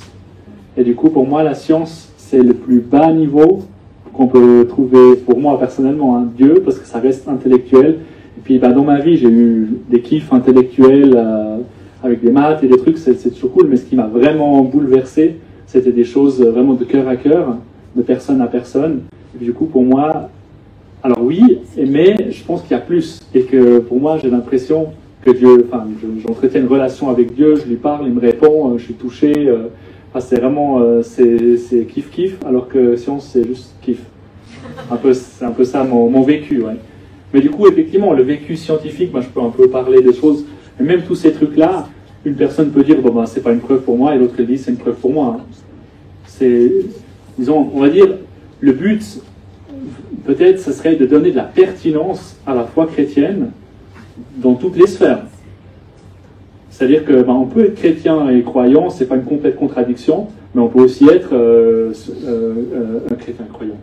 Mais alors ça, on peut vraiment l'être. Scientifique et chrétien, mais on peut aussi être scientifique et athée. Je pense qu'il n'y a pas tant de cohérence logique non plus. Ouais. Juste, je peux rebondir sur ça ou... Pas trop long. Non, je peux parler de la voix, j'ai une voix qui porte. En fait, sur le fait de partir de rien, est-ce que ça existe vraiment? Parce que... Est-ce que, par exemple, tu arriverais, toi, à partir de rien? Parce que je pense que on aborde tous quelque chose avec un présupposé. Donc, est-ce que partir de rien, ça existe vraiment? Tu veux répondre? Allez, viens. J'ai expliqué ça dans mon groupe déjà, Okay. mais je fais partie d'une idéologie qui est de l'existentialisme. C'est-à-dire qu'on commence pas par notre essence, mais qu'on commence par notre existence. C'est pas comme, par exemple, une invention où on conçoit, par exemple, j'ai utilisé ça avec David l'autre jour, des ciseaux. On conçoit l'idée des ciseaux et puis on les matérialise. Je pense que les humains sont en fait complètement l'opposé. D'abord, on est créé avec une certaine tabula rasa, ce qui est, on est né avec rien, et tout ce qui est construit après vient de rien. C'est-à-dire que même notre compréhension et notre subjectivité et notre perception, nous en sommes prisonniers, parce que nous venons de rien. Et c'est-à-dire que si on veut construire une essence, l'essence doit être postérieure de notre existence. Et c'est en cela qu'on peut venir des constats qui ne sont pas métaphysiques, mais si on traite des choses physiques, il faut rester dans le physique. Et si on traite des choses métaphysiques, il faut rester dans le métaphysique. Pas nécessairement pendant tout le processus, mais certainement pendant le début, là où on commence. Parce que c'est deux choses qui sont tout à fait séparées. Une où on utilise des preuves, et l'autre où on utilise notre propre perception. Et mon problème, c'est que l'essence de notre perception vient après notre existence. Et c'est pour ça que nous en sommes prisonniers, et c'est pour ça qu'on doit rester dans notre propre domaine pour en tirer des conclusions après, et de commencer de rien. Okay. Juste à laisser... Moi, je voulais juste peut-être répondre à cette question, mais sur un autre plan. C'est qu'il y a pas mal de scientifiques qui, au final, étaient athées, et en faisant leurs études, en apprenant au fur et à mesure, en découvrant peut-être plus, moi j'ai fait de la biologie, donc peut-être plus la biologie, en allant découvrir comment fonctionne le corps humain, tous les liens entre chaque élément, à quel point c'est un équilibre vraiment fragile, qu'au final, que ça n'a pas pu être une succession de hasards. Quand on regarde les statistiques pour arriver par exemple à un organe de la vision fonctionnelle, rien qu'avec la théorie de l'évolution, les statistiques c'est zéro en fait. Donc il y a aussi cette notion-là, on peut en étudiant la science, arriver à la conclusion qu'il y a quelque chose au-dessus, à l'origine de ça. Moi, c'est en biologie, je sais qu'il y a des grands scientifiques, c'est en étudiant la physique, où ils se sont dit, il y a quelque chose forcément qui est au-dessus. Après, je pense que chacun peut faire son expérience dans des domaines différents pour arriver à la fin à la conclusion, soit Dieu existe, soit Dieu n'existe pas, mais après, ça va être la recherche personnelle. Juste, je vais rajouter à ce que dit Johanna, pour aussi revenir sur ce que tu disais tout à l'heure. Pourquoi on ne trouve pas Dieu dans tous les sujets? Justement, moi je trouve qu'on trouve Dieu dans tous les sujets. Je trouve que l'argument cosmologique, il va répondre à tout ce qui est l'astrophysique. L'argument théologique, il va répondre plutôt à tout ce qui va être scientifique, mathématique, biologique. Si on regarde la moralité, ça va répondre plutôt à tout ce qui va être la philosophie. Donc en fait, dans chaque domaine que je regarde, je me retrouve avec Dieu à la fin. Ou je me retrouve avec cette explication qui est « je n'arrive pas à l'expliquer sans Dieu ». Donc, et j'entends ce que tu dis, toi tu dis personne ne vient neutre à la situation. En fait, moi je pense pas qu'on est, entre guillemets, comme une feuille blanche vierge. On est en fait, et effectivement on grandit dans une culture, on peut grandir dans une famille musulmane, une famille chrétienne, une famille athée. Et en fait, chacun a son cheminement après pour découvrir ou ne pas découvrir Dieu. Mais la réalité, c'est qu'on essaye de se poser de façon objective sur les arguments, la plus objective possible. Mais même un athée n'est pas objectif. Parce que l'athée démarre avec « Dieu n'existe pas, donc ». Ok ? Et ton accusation de ce soir, c'était « Tu as démarré avec « Dieu existe donc ». Je trouve que c'est un peu extrême. Je pense qu'il a essayé de trouver des arguments pour dire quand même, il y a des failles ici et là. Et que Dieu s'explique dans ses failles, mais c'est pas il y a une faille, donc Dieu, c'est cette faille est tellement complexe qu'aujourd'hui, l'explication semble être Dieu. C'est pas forcément le God of the Gaps aussi simpliste comme il est souvent mis en avant. Ouais, moi je dirais même plus loin que dire faille. Moi je pense Dieu, il peut être dans une faille, mais le plus, ce qui va moi me toucher peut-être, c'est juste l'émerveillement. Et puis après, de nouveau, on peut dire, les émotions, l'émerveillement, c'est des connexions nerveuses. Et puis voilà, je m'émerveille pour rien. Possible, mais je suis content de m'émerveiller pour rien. Parce que si j'arrive à être tout seul dans une pièce et je crois que je suis une citrouille et je suis heureux, c'est cool. Mais effectivement, moi, c'est vraiment l'émerveillement, un peu comme tu disais. C'est pas forcément qu'il y a des trucs que j'arrive pas à expliquer, puis du coup, forcément, il y a Dieu, mais c'est vraiment, je vois, c'est fou, c'est vraiment fou, rien que les nombres, et du coup, je me dis, c'est vraiment fou. Donc, après, c'est vrai que, ce qui m'a amené à la foi, ça n'a rien de scientifique. J'étais pas pratiquant, j'ai eu 2-3 expériences qui m'ont vraiment touché, où vraiment j'ai eu l'impression qu'il y a un Dieu qui retrousse sa manche, qui met sa main au fond du bac rempli de trucs pas très bons et il me retire et puis il m'a transformé. J'ai vraiment vécu des choses personnelles très fortes qui font que je crois en Dieu du coup. Et c'est un peu comme tu dis, effectivement, j'ai étudié la science en même temps, puis en même temps, je regardais qu'est-ce que ça pourrait être, à quoi ça peut correspondre, et je ne suis pas parti de la science, et j'ai découvert Dieu dans la science. Et puis je me suis dit, forcément, à cause de ça, il y a Dieu. Mais pour moi, c'est compatible, donc... Alors, on va continuer les tac au tac, mais si des gens qui sont justement trop shy, trop timides, vous pouvez aller sur le code QR et puis poser des questions, et après on fera un petit panel avec des questions-réponses. Donc si vous voulez faire ça. Pour changer un peu les choses.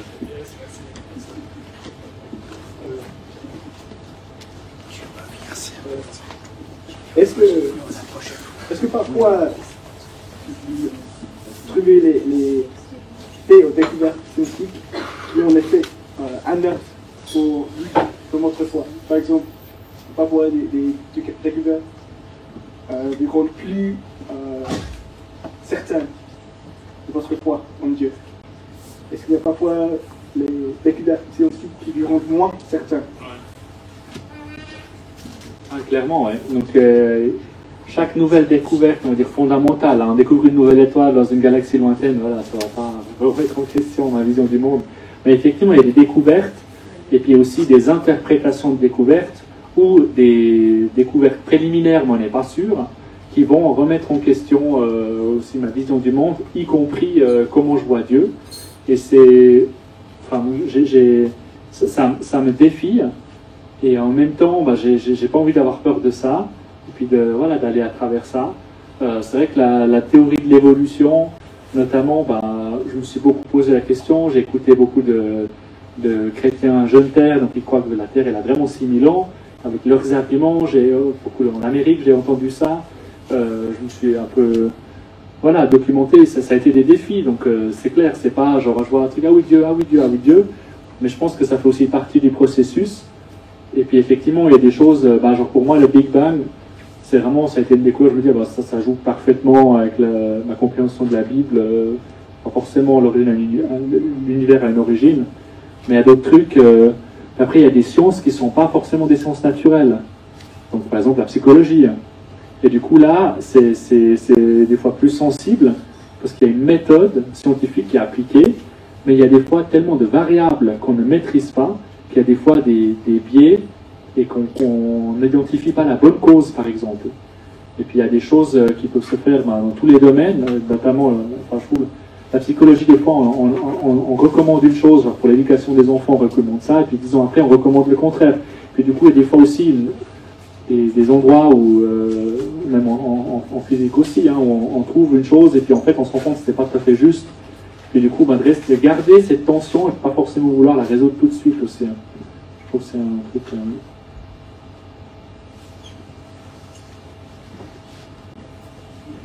Est-ce d'autres questions? Je propose qu'on prenne juste une petite pause, si vous voulez prendre un verre ou quelque chose, et puis justement comme ça, les gens qui veulent poser des questions, vous pouvez y aller maintenant, vous mettre dans le code QR, tout ça, juste 5 minutes, puis après on fait un petit panel, voilà. Merci. Ok, super. Alors, merci, on va passer à la dernière partie de la soirée. Personne n'avait des questions à mettre. Sauf une, c'était est-ce que Dieu dit 70 ou 70? Est-ce que tu as une réponse pour ça? 700. Parce que c'est logique, et d'ailleurs la traduction grecque de l'Ancien Testament c'est la 70, c'est pas la 70. Non, ouais, bien sûr, Dieu parle à toutes les langues. Donc qui aussi se rendent parfois. Donc on a une série de questions qu'on va mettre juste là, comme ça on peut les discuter. Et puis sentez-vous libre de juste lever la main, poser des questions, ou juste, pas juste des questions, vous pouvez répondre, dire quelque chose. Et on a quelques micros, un micro comme ça, mais quelques micros là, donc c'est important pour l'enregistrement. Et puis aussi, si vous voulez pas être sur la vidéo, il faut le dire, parce qu'on va mettre ça sur YouTube. Mais voilà, donc on a eu une super intervention de Raphaël. Donc déjà, est-ce qu'on peut le remercier?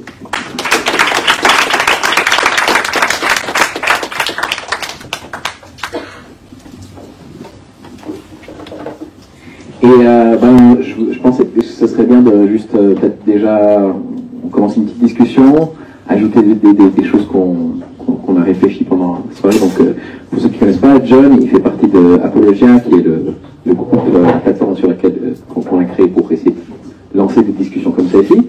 Moi aussi j'en fais partie. Et donc voilà, donc je pensais que ce serait cool de commencer avec quelques réflexions. Là, un truc que j'ai beaucoup aimé dans ce que tu as partagé, c'était quand tu te disais, mais il y a des choses qu'on ne peut pas expliquer par la science, dans la science. Ouais. Et je pense que c'est assez important d'ailleurs de se dire, mais en fait, il y a plein de choses qu'on ne peut pas expliquer sans la foi, en fait. En fait, presque tout est inexplicable sans la foi, dans le sens où je me tiens sur une chaise avec 4 pieds et je fais confiance à cette chaise, je fais confiance à pratiquement toutes mes sensations qui me disent que je peux m'asseoir sur cette chaise, ça va tomber. Et en fait, dans tout ce qu'on fait, c'est chaque moment de notre vie, on a un vivre dans le sens que je fais confiance à tout ce que je crois, je vis, tout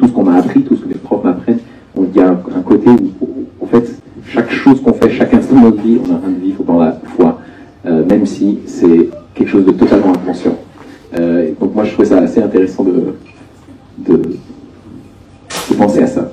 John, je ne sais pas s'il y avait quelque chose, des réflexions que tu avais par rapport à... Et ben moi, j'aurais peut-être juste distingué deux éléments qui sont, il y a la science et il y a la philosophie. Et les deux, en fait, doivent travailler ensemble, parce que la science va démontrer des procédés qu'on peut répéter, etc. Mais tout ce qui va toucher à l'amour, la moralité, des choses comme ça, c'est plutôt des principes philosophiques. Et ce soir, en fait, on a sauté, je trouve, un peu entre des fois entre les deux mondes, et donc c'était dur des fois d'expliquer des choses, parce que est-ce qu'on peut scientifiquement expliquer la moralité? Ben, en fait, on a changé de catégorie. Donc le problème, c'est que c'est pas la science qui explique la moralité, c'est la philosophie qui va expliquer la moralité, ou du moins lui donner des raisonnements derrière. Mais donc, et oui, est-ce que la science peut prouver que la science ajuste? Bah, c'est effectivement, on se retrouve dans une boucle, et c'est justement là où la philosophie va aussi venir avoir un impact sur la science, parce que la science, elle doit être appliquée par des personnes. Et en fait, l'expression que j'aime bien, qui existe, que beaucoup d'apologètes américains utilisent, c'est en fait la science en elle-même, elle ne dit rien. C'est les scientifiques qui disent des choses. En fait, la science, c'est un processus. Et le processus permet d'arriver à des conclusions qu'on teste, et on fait des boucles, on teste. Et ensuite, le scientifique, lui, va extrapoler de ça et donner un raisonnement derrière. Un raisonnement qui, comme notre ami qui malheureusement est parti, a dit, peuvent être biaisés, parce qu'on va venir d'une position en disant, bah, moi je ne crois pas en Dieu, donc je pars de ces principes-là et j'exclus certaines réponses. Ou ça peut être quelqu'un qui vient en disant, moi je crois en Dieu, et donc il va inclure certaines réponses que certains auront exclues. Mais on vient en analysant des choses, et c'est le scientifique qui va dire des choses. Mais la science en elle-même, ça qui est beau, c'est qu'elle reste normalement neutre, mais c'est les résultats bruts qui sont neutres, c'est pas celui qui interprète les résultats. Tu veux faire quelque chose sur ça? En fait, j'ai une question, du coup. Moi, je sais que j'ai mis toutes les sciences dans le même panier, et j'ai mis la philo dans le panier des sciences. Est-ce que, selon toi, la philo utilise la méthode scientifique? Oui et non. C'est compliqué à dire. Mais je dirais que la philosophie, selon... Là, je répète William Lane Craig qui dit la philosophie, c'est la reine des sciences, en fait. Donc, c'est ça qui chapeaute tout. Donc voilà, ça serait plutôt ma réponse. Je pense que c'est la théorie de la reine des sciences. Je pense qu'il a dit ça aussi. Et, ok, on va aller dans des questions. Est-ce qu'il y a des gens qui veulent réagir? Poser des questions déjà. Oui. Vraiment très timide. Oui, monsieur. Pour moi, la reine des sciences,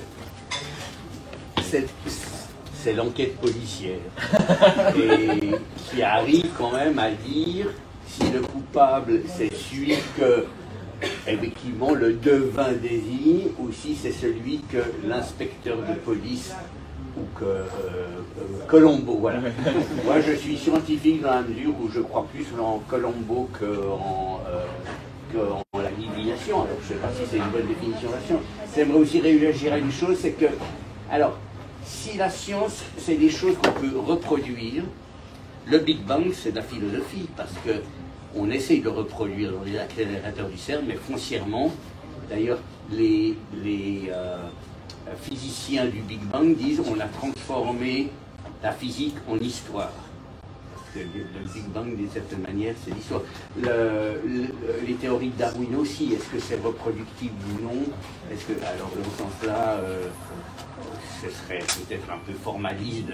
La microévolution, par exemple, elle est reproductive, mais la macroévolution ne l'est pas. Par exemple. Vous vouliez faire venir...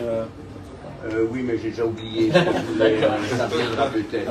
J'adore ce que Lucie a dit, parce que chaque fois qu'on pose des questions trop compliquées sur le passé, j'ai envie de dire, moi j'y étais pas, mais toi non plus. Effectivement, enfin, pour le Big Bang, c'est effectivement... Le Big Bang est non reproductible, et c'est pour ça que je disais que c'est de la philo. Par contre, ce qui s'est passé un milliardième de seconde après le Big Bang, ça on peut le reproduire, c'est ce qu'on fait sur le Grand Collisionneur à Hadron au CERN, mais c'est en fait reproduire des phénomènes qui se sont passés juste après le Big Bang. Mais le Big Bang lui-même, si on le reproduisait, on crée un univers. Donc je déconseille, enfin, il faut beaucoup d'énergie. Et puis il faut démarrer de rien. Oui, il faut démarrer de rien, il faut qu'on sorte de notre univers. et qu'on fasse fluctuer le vide, et après, c'est bon. Excellent, je me réjouis de pouvoir cette expérience. Ça m'est revenu un peu ce que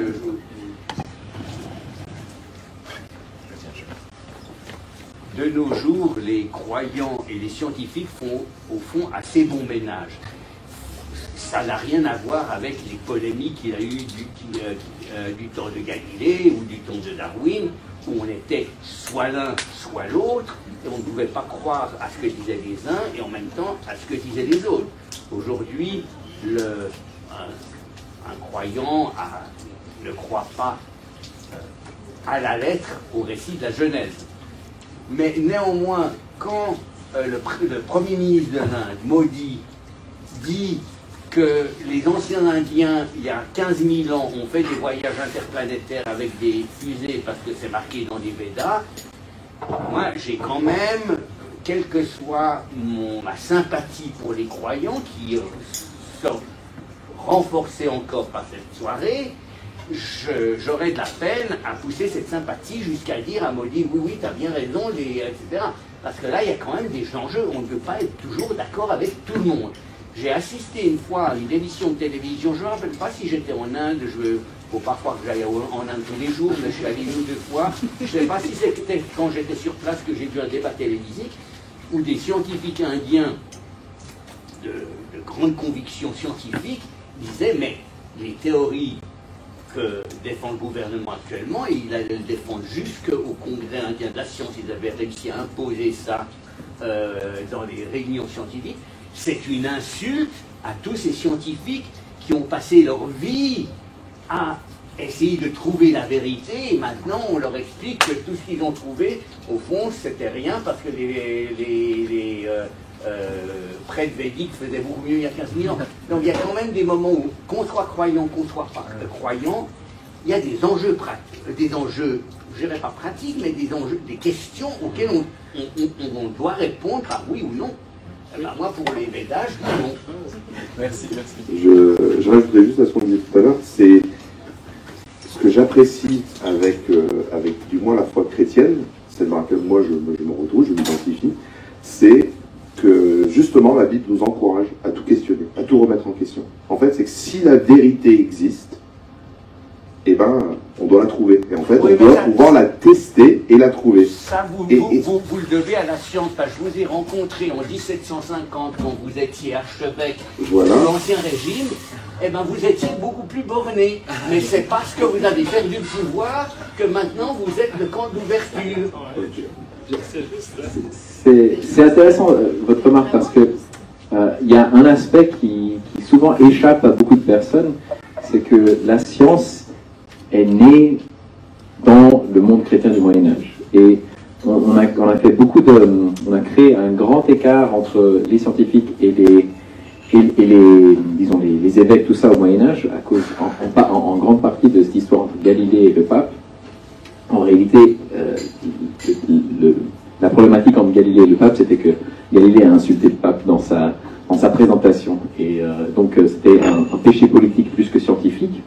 Mais en fait, il y a un historien qui est sociologue qui s'appelle Rodney Stark qui a fait une étude sur les scientifiques de la grande période qu'on appelle la révolution scientifique, même si c'était en fait un développement de la science qui venait avant.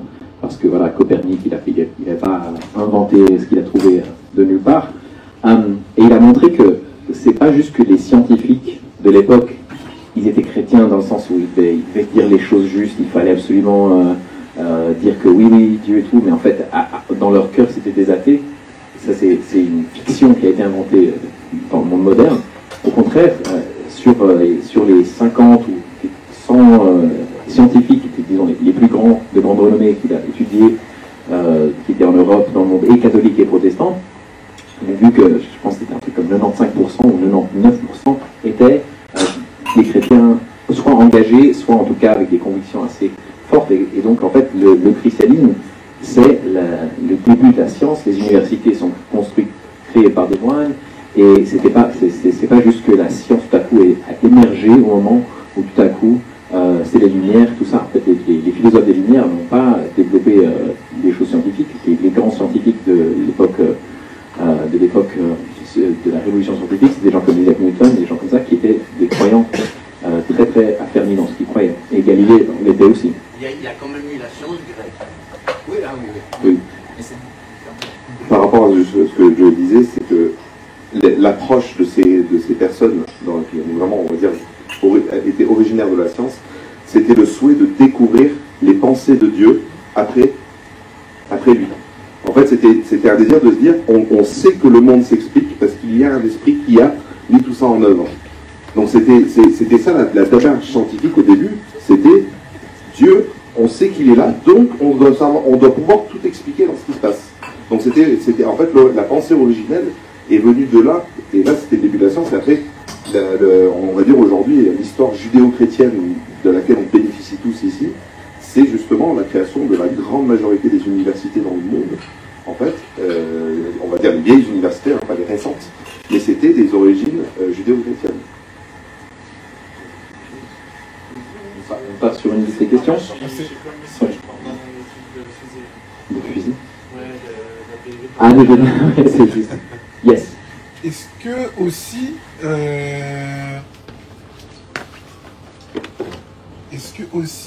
parce que j'ai suivi un cours de Lydia Yeager, qui est d'arrière-plan scientifique, mais qui est maintenant théologienne, qui rajoutait aussi que la science critique, ou même les Lumières et autres après, c'est aussi une réponse à la théologie. Donc en gros, pour dire aussi que c'est pas sorti de nulle part comme John le disait, il y a aussi une réponse à la théologie de ce qui a été fait et autres. Est-ce que vous avez ces données-là ou qu'est-ce que vous en pensez de ça, que ça a été une réponse aussi à la théologie qu'il y avait au Moyen-Âge, etc. Donc tu disais les philosophes des Lumières. La science... Ou la science dans cette période-là. Ouais, la science dans cette période-là, pour une certaine partie, ça a été aussi une réponse à la... C'est une réponse en fait à la théologie chrétienne ou autre. Mais une réponse positive ou une réponse négative? Ouais, il y a une réponse positive, mais aussi une réponse négative à cette époque-là de certains... Est-ce que vous avez ces données-là ou c'est pas... Je sais pas. Tu parles des conflits qu'il y avait peut-être voilà, justement oui. là. Mais là, ce serait plutôt des aspects religieux où en fait certains interprétaient les textes d'une certaine façon et à cause de leur interprétation refusaient les éléments scientifiques d'un autre côté parce qu'ils disaient ah bah non ça contredit. Alors qu'aujourd'hui nous on va dire bah non ça contredit pas, ça complémente. Ok. C'est ça que tu veux dire ou... Oui, c'est ça.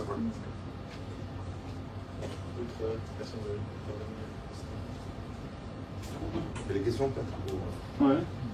Je reviens vers monsieur d'abord et puis après. Oui, mais je crois que monsieur voulait parler. Juste chez vous demander si vous pouvez recommander quelques références pour expliquer ce que vous avez dit au sujet des origines du Christ, de la révolution. Ouais. Ok. Super. Alors, donc sur la question, j'ai perdu le. Ah ouais. Ça fait la chance que toi tu dis. Alors. C'est bon? C'est bon, c'est là. Non, c'est toujours rouge. Bon, ça fait rien. Tu as l'enregistrement. Ouais, ok. Alors, ta question c'est, est-ce qu'on a des bonnes ressources, des livres qui parlent des origines de la science d'un point de vue chrétien, tout ça, dans le sens que c'est né du monde chrétien, du monde. Ouais, ok. Alors, il y a deux livres que je recommanderais. Un il est sorti récemment, c'est Tom Holland, c'est un écrivain, un historien britannique qui a écrit un livre qui s'appelle Dominion. Et en français, ça a été traduit Les chrétiens à la conquête du monde. Et il retrace en 20 chapitres l'histoire du christianisme, mais il prend des épisodes assez particuliers qui parfois sont méconnus et qui parlent un peu du développement du christianisme en Europe et de comment ça a finalement influencé la façon de penser des gens. Et jusqu'au point où il arrive à dire que, voilà, au XXe siècle, maintenant, il y a toute cette obsession sur la psychologie, le genre, l'identité, tout ça, même la sexualité, et que même ça vient, même le fait de vouloir défendre les droits des personnes, des personnes qui sont des minorités, des choses comme ça, ça vient d'une sensibilité qui est émergée d'un monde chrétien, et que ça n'existe pas dans d'autres cultures, ce n'est pas né dans d'autres cultures, que tout ce qui est droits de l'homme, tout ce qui est droits de l'homme, toutes les conférences sur les droits de l'homme, toutes les chartes des droits de l'homme sont signées et se passent dans des pays qui sont issus du christianisme. Et donc il y a tout ça. Et puis il y a aussi tout l'aspect scientifique, tout ça. Il y a des très belles histoires sur des scientifiques qui sont et protestants et catholiques à l'époque justement de la découverte de la Chine et tout ça, qui ont été accueillis dans le palais, tout ça, des mandarins et tout ça, et qui se réjouissent de faire de l'astronomie ensemble, mais aussi de prêcher la bonne nouvelle aux Chinois qui ne connaissaient pas encore ça. Et puis l'autre livre, c'est un titre assez provocateur, c'est la victoire de l'Occident, de justement Rodney Stark, qui parle de comment disons, l'Occident est devenu ce qu'il est devenu. Et il y a toute une partie de recherche sur le développement de la science, et il a même tout un livre sur ça d'ailleurs. Il y en a un autre. Vas-y. Il y en a un autre que moi j'ai trouvé assez sympa, c'était The Right Side of History par Ben Shapiro. Celui-là, un style assez intéressant, mais c'est aussi provoque. Assez provoque. Ok, alors allons dans les questions de Raphaël. Que signifient les découvertes cosmologiques de mécanique quantique et de relativité présentées tout à l'heure pour notre vision du monde? Waouh. Ben vas-y. Je peux faire la même chose, ouais, je ferai une boucle. Non, c'est plutôt une question ouverte. S'il y a des gens qui ont envie de répondre par rapport à ça, autant dire d'un extrême, moi ça change rien, ou alors dire je trouve que c'est troublant, ou avoir d'autres exemples, parce qu'il y a une infinité d'exemples qu'on peut trouver dans la nature. Tu parlais tout à l'heure de biologie, pour moi aussi, des différents mécanismes qui sont à l'œuvre dans la biologie, c'est assez impressionnant. Donc je sais pas si quelqu'un a envie de réagir par rapport à ça, ou vous êtes tous d'accord avec moi. Vas-y. Je vais donner juste un exemple pour moi, par exemple, je vais démarrer avec le premier, c'est l'argument cosmologique. Je trouve que par rapport à notre vision du monde, en fait, avec l'argument cosmologique, on va parler des origines de l'univers. On va dire que avant l'espace, le temps et la matière, qu'est-ce qu'il y avait avant? Alors le concept de dire avant qu'il y avait le temps, en soi, c'est une contradiction, mais il faut bien qu'on mette un mot sur quelque chose. Donc c'est pour ça qu'on utilise quand même la langue française. On va dire donc avant le Big Bang, qu'est-ce qu'il y avait? Est-ce qu'il y avait rien? Et comment on définit ce rien? Parce qu'on dit que le Big Bang c'était le point. J'ai oublié le nom. Infiniment dense. J'ai oublié le nom. Et qu'en fait, à partir de ce point, il y a eu un démarrage et c'est devenu l'univers. Mais avant, qu'est-ce qui a déclenché ce démarrage? On appelle souvent ça l'argument de la cause première. C'est en fait qu'est-ce qui a démarré ce déclenchement de la création de l'univers. Et donc, si nous, en tant que croyants en un Dieu théiste, je ne vais même pas dire les chrétiens, je vais mettre les chrétiens, les musulmans, les juifs, on croit dans un Dieu monothéiste, on va croire qu'il y a un esprit qui était là avant l'univers, et le fait qu'il y ait un esprit, ça découle toutes les autres choses qui vont être l'existence de la moralité, tout ça, et qui vont avoir donc un impact sur comment on voit le monde, les lunettes au travers desquelles on voit le monde, et on interprète tout ça.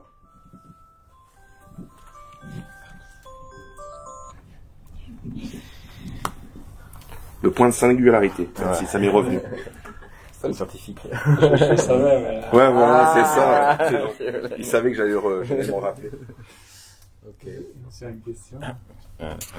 C'est pas tout à fait une question, mais si j'ai bien compris ce que disent les ou des scientifiques de cette singularité, c'est pas que il y a eu un moment où l'univers est né et qu'est-ce qu'il y avait avant, c'est que c'est pas seulement l'univers qui est né à ce moment, c'est le temps lui-même. Parce que si le temps, dans le vocabulaire maladroit qu'on est obligé d'utiliser pour décrire ces choses, est plus lent au part de l'univers par la suite, et plus on retourne vers l'origine, plus le temps ralentit, si la phrase a un sens. Il y a un moment où il est tout à fait immobile. Et il y a même, la mécanique quantique dit même que ce n'est pas que ça a été le début, mais que la densité d'énergie est telle que, en raison des équations quantiques, on est dans le flou total et tout ce qu'il y a à ce moment-là est indéfinissable. Donc malgré tout, on n'est pas dans un récit de la création ou qu'est-ce qu'il y aurait eu avant. Hein. Non, mais on est sur la définition de il y avait un moment avant lequel il n'y avait rien. Ah, il n'y a pas d'avant. Il n'y a pas d'avant. C'est ça. Non, mais c'est pour ça que je dis le langage nous trahit. Souvent, pour les dimensions spatiales, on arrive à dire en dehors, genre en dehors de l'univers, parce qu'on peut imaginer plusieurs dimensions. Et en dehors du temps. Mais le problème, c'est vu qu'on parle de en dehors, c'est un concept d'espace. Vu que l'espace, la matière et le temps sont tous liés. Mais là où un incroyant comme moi vous rend hommage, c'est que pour traiter ces questions, on ne peut utiliser qu'un vocabulaire métaphysique. Voilà. C'est ça, c'est là que vous êtes indispensable. Ouais, Merci. Tout à l'heure, quelqu'un disait alors que chez les athées on dit Dieu n'existe pas, donc ben moi je termine la phrase, donc il faut l'inventer. Et ça a été vrai. Quelqu'un tout à l'heure s'est plaint en disant mais on ne parle que de la science, pas de la morale. Mais Dostoïevski, moi j'ai pas lu Dostoïevski, je veux pas jouer au grand cultivé, mais j'ai lu quelque part que Dostoïevski a dit une fois, si Dieu n'existe pas, alors tout est permis. Et donc il croyait en Dieu, pas parce qu'il y croyait, mais parce qu'il fallait l'inventer pour que tout ne soit pas permis. Et c'est la même chose... Parce que tout n'est pas permis, donc Dieu existe. Donc c'est la même chose pour la science. La science a tellement triomphé qu'elle est devenue un clergé totalitaire. Mais du temps où il y avait le clergé catholique, il y avait encore un espoir, c'était la science. Mais à partir du moment où la science devient une nouvelle église, un nouveau clergé, il n'y a plus d'espoir parce qu'il n'y a pas de contrepoids. Donc, si il y a Argo, comment s'appelle ce groupe? Apologia. Heureusement, c'est ça qui permet de réenchanter le monde, comme on dit en sociologie, vous parliez d'émerveillement. Effectivement, c'est ça qui permet de réinventer un dialogue. Mais je prends beaucoup trop de temps hein, en parlant, mais ça a l'air de vous amuser. Alors, je vais encore ajouter une anecdote. Toujours comme, moi je suis un positiviste borné 19e siècle. J'ai vu une fois qu'à Genève, il y avait un congrès des familles. C'était un truc assez chrétien, c'était dans un grand hôtel, c'était ce qu'on appelait à l'époque le Noga Hilton. Je suis allé par curiosité ou pour taquiner les gens, et puis ils étaient tous anti-darwinistes. Je me suis dit, il n'y a pas de problème. Moi, le scientifique, l'homme moderne, le militant marxiste, à l'époque, je ne vais faire qu'une bouchée de tous ces gens-là. Puis je me suis approché d'une ou deux tables, et puis j'ai commencé à les taquiner, et je me suis rendu compte qu'ils connaissaient Darwin 100 fois mieux que moi, et qu'ils me sortaient effectivement des objections. Mais non, mais le pouce, l'œil, etc.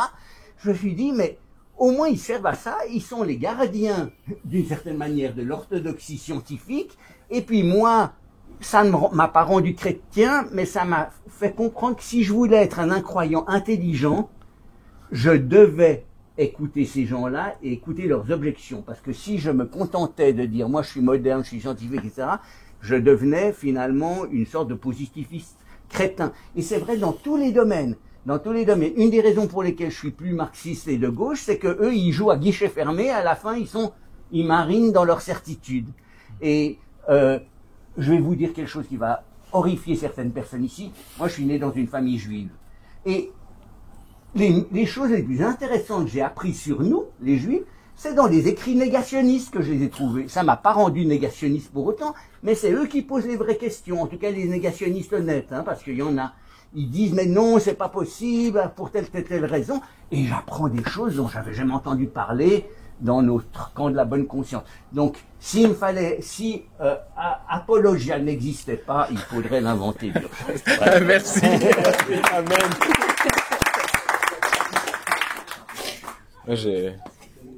On peut vous citer là-dessus Hein? Ouais. On va faire comme citation sur... C'est génial. Il Il est quelle heure? Il est déjà demi. Ok.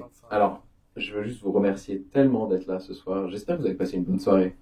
Vous avez passé une bonne soirée? Ouais. Cool. Excellent.